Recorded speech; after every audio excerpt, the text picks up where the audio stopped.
Welcome to Eagle Complete Course. After we're done making the electrical design for our PCB using schematic editor, now we can move to the board layout editor. In this video, we're going to learn about the Eagle's layout editor environment. The layout editor window can be opened by generating the board file after you made the schematic design by click this icon here. You can also open the layout editor by creating a new board file. So, here is the board layout editor interface. As we can see here, they already have the footprints for the electrical devices we made from the schematic editor. The main part of the board layout editor is a canvas where the board will be designed. Then, in the top, there is a menu bar and an action toolbar.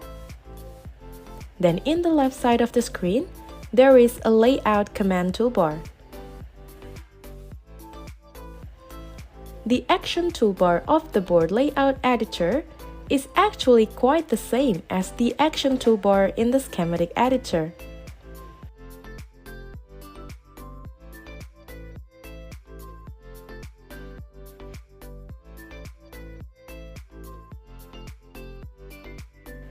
If we take a look at the command toolbar, there are some tools we might not seen before.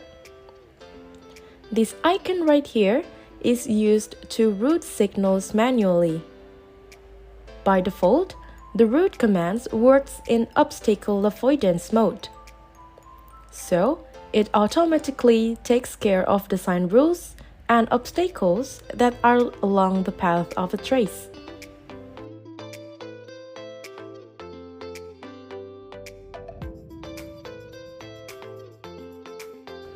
If the routing mode is set to ignore obstacle mode by clicking on the icon in the parameter toolbar, the user has to take care on all the design rules by himself. There are also some combination of Ctrl and Shift key to make a comment. If you press the Ctrl button on your keyboard plus left click, it will start routing at any given point along a wire or via. Then, when you press Shift button on your keyboard plus left button on your mouse, if the air wire begins at an already existing wire and this wire has a different width, the new wire adopts the width. Then, if you click the center button on your mouse, it will select the layer. Then if you click right on your mouse, it will changes the wire band style.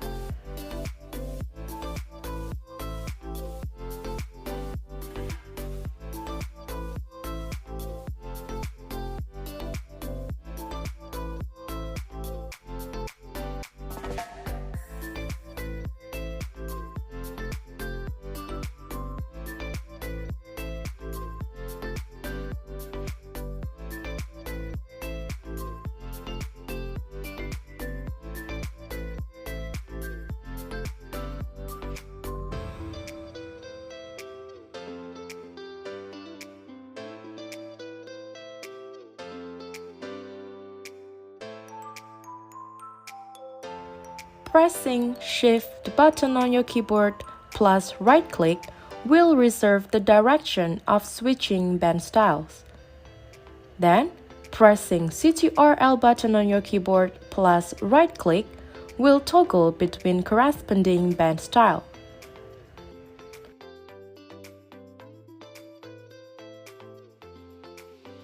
The next tool is Rip Up tool. It converts routed wire or tracks into unrouted signals or air wires. Then, the fan-out command is used to automatically draw a short trace out of an SMD pad and places via at its end. Fan-out has some modes. Device mode creates the fan-out for all SMD pads of a selected device. In signal modes, all SMDs of all devices in all layouts that are connected to the selected signal are taken into consideration.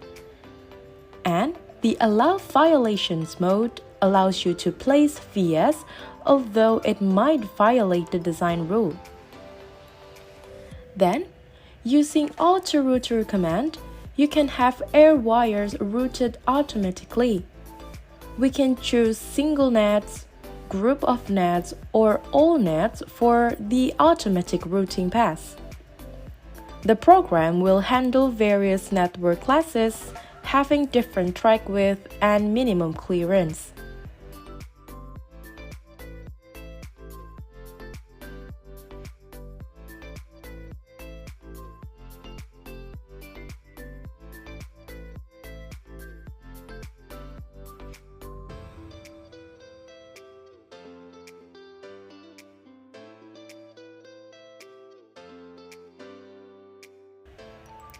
This icon right here is called via. It's used to place a plated through hole. Vias are placed automatically if the layers are changed during the root command.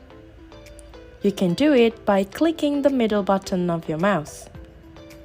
We can also change the via shape into round, square, or octagon in the outer layer, but always round in inner layers. Then, the hole command is used to define a mounting hole, which not plated through. This icon right here is radius. It calculates the shortest air wire possible and the real mode display of polygons. Use the radius command with the signal name in order to calculate and display or hide a certain air wire. A preceding exclamation mark hides the air wire of the given signal names. Radius will be executed automatically for the selected signal while drawing a wire with root. Then the next one here is definition of a signal. This command, which not seen in the schematic editor, is minder. It is used to balance the length of signals, especially of differential pairs.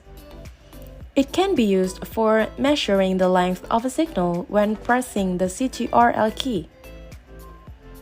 If we have ERC in the schematic editor, in the board layout editor, we have DRC, or the design rule check. It is used to check the design rules on your board layout and tells you if there are any errors or warnings.